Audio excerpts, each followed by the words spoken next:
Welcome to the Secure CIO, the podcast for technology executives who are tasked with hiring and retaining great cybersecurity leaders.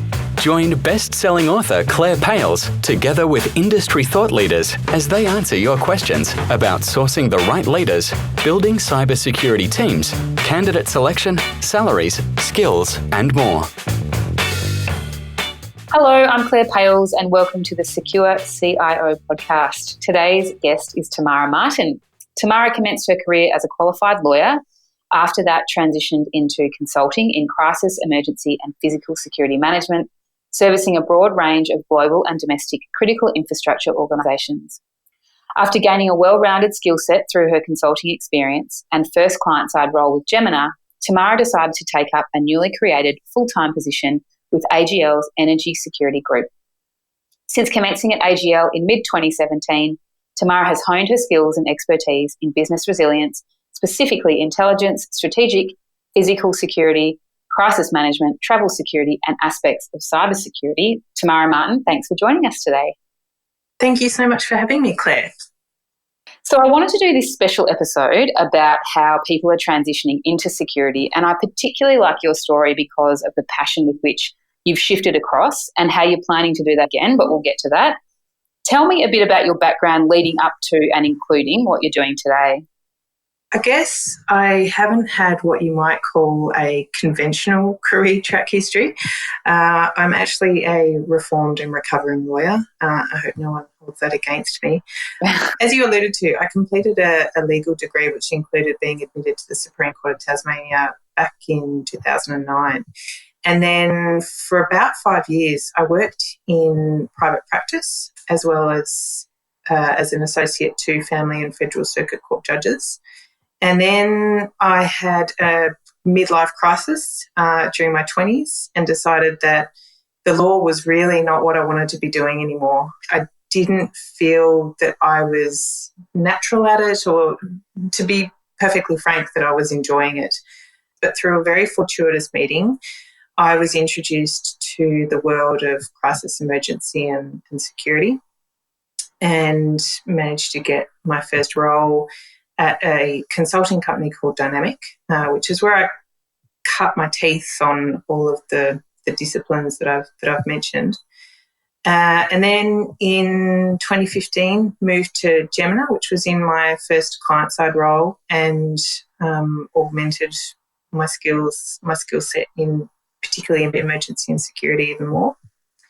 And then in mid-2017, moved to AGL, and that's where I've gained some phenomenal experience and really upskilled, particularly in the security area. So you've been in security for about 5 years. So what makes someone like yourself from another somewhat related discipline a good choice to come into a security team?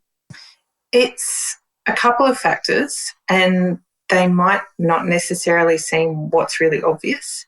I'd actually say a really good dose of intuition and common sense, a bit of pragmatism, but also being really motivated and dynamic. So if you're looking for a role or wanting to work in a team where there's no standard day, then security is a great option. If you are looking for a job where everything remains the same and you can just do 9 to 5 and that's going to be the standard, then I would say that it's probably not going to suit you. Certainly seeking challenges at all times, but then conversely, it's very, I would say, quietly rewarding work. And depending on your internal motivators, for me, when you're bringing beneficial contributions to your team, but more broadly, the entire organisation, usually it's just very fulfilling work. If you come from a background or experience where you assess risk and threat vectors and how they might apply to a situation or a certain environment and looking through a different lens each time, then I think it's a pretty good transition. So you mentioned earlier that you were working with some judges, and like you, I spent a big part of my early career in front of judges for professional reasons. And I was a technical witness, and I feel like that gave me some really solid experience in dealing with senior leaders and conveying details to an audience in a way that they could understand. For you, what are some of the key skills that you took from your legal days and your consulting days, and now what are those things you can bring to physical and security and resilience work now? I would certainly steal the ones that you mentioned.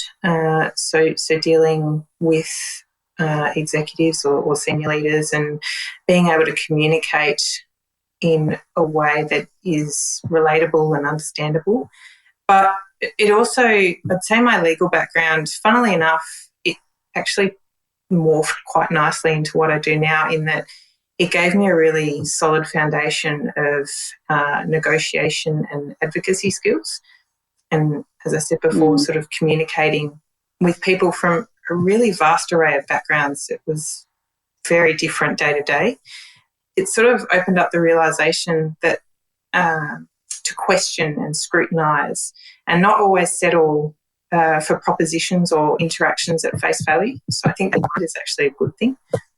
My consulting role, after working for quite some time within the legal profession, I'd say that consulting is really good actually for any role that you then move into within an organisation, simply because it gives you good insight into how different organisations work and how to implement frameworks or policies or processes and moulding them to be a bit more flexible and adaptable, because no one organisation is the same.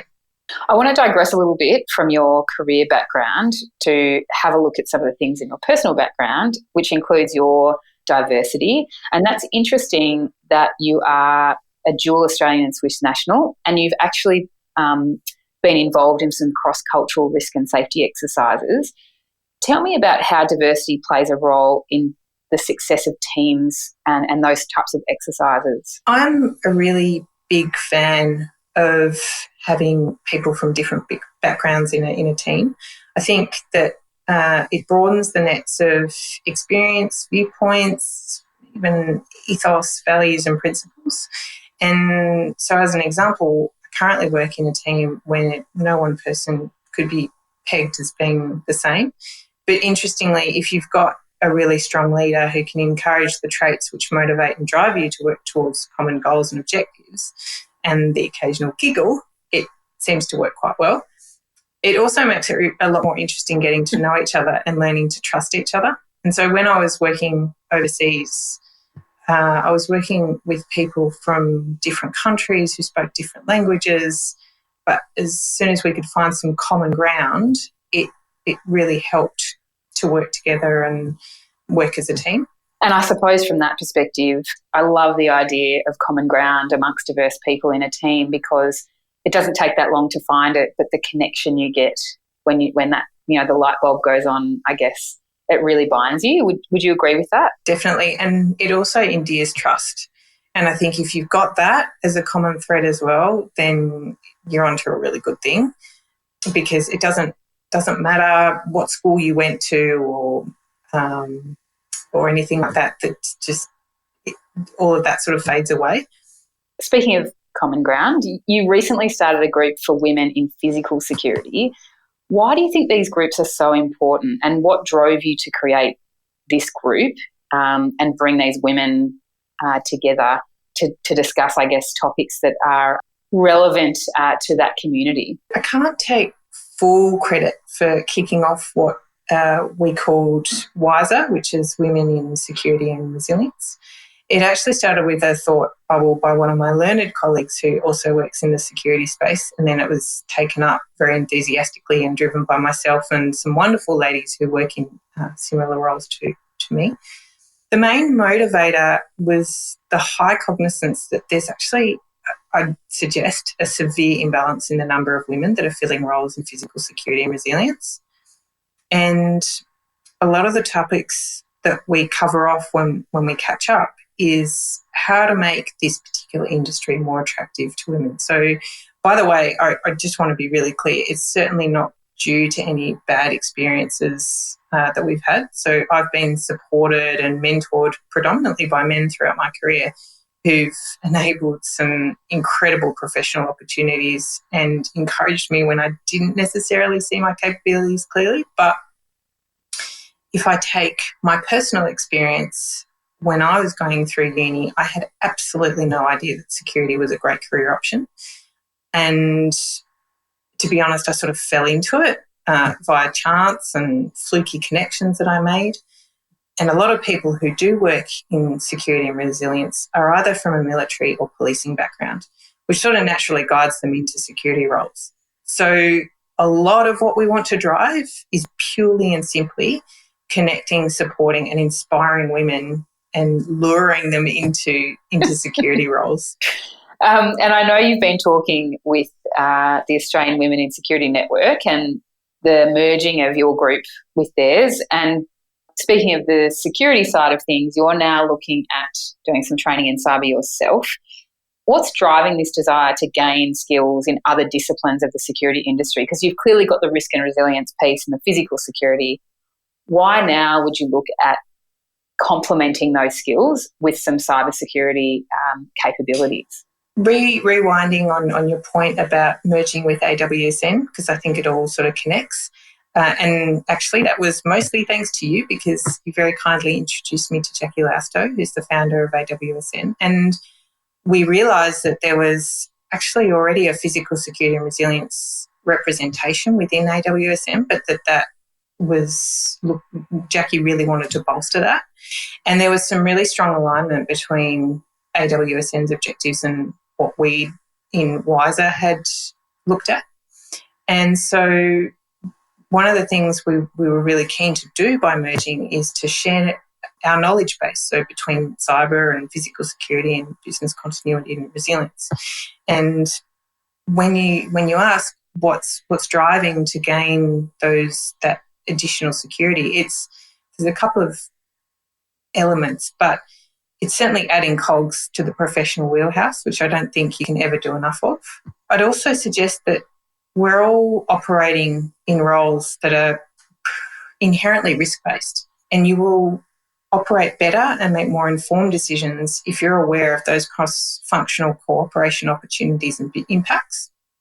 And then for some real-life examples, during my time at AGL, some of the major projects that I've worked on include designing and implementing a mass communication platform that's integrated with our Active Directory. We've trialled robotics and also at the moment looking at uplifting and integrating access security systems, which includes the governance frameworks and mechanisms. So all of that very much required bridging a gap between InfoSec or my knowledge of InfoSec or cybersecurity and what I already knew. I learned really well by doing rather than academic learning. So by navigating the business and seeking out those helpful and meaningful collaboration opportunities has been the best way for me to sort of start to build on my previous knowledge base. So given that your cyber experience is melded in with some of your other experience and I guess your CV probably doesn't look that similar to some other people's that a hiring manager would be presented with, what advice would you give to a CIO or a CISO or someone who's hiring a new security employee and they might come across a CV that's not really traditional in its nature, but the person has the potential to do the job? I would say that, and I might have a biased opinion, but whilst technical skills are a great basis, sometimes you need to take a chance on a not so obvious candidate who displays passion and aptitude for quick learning.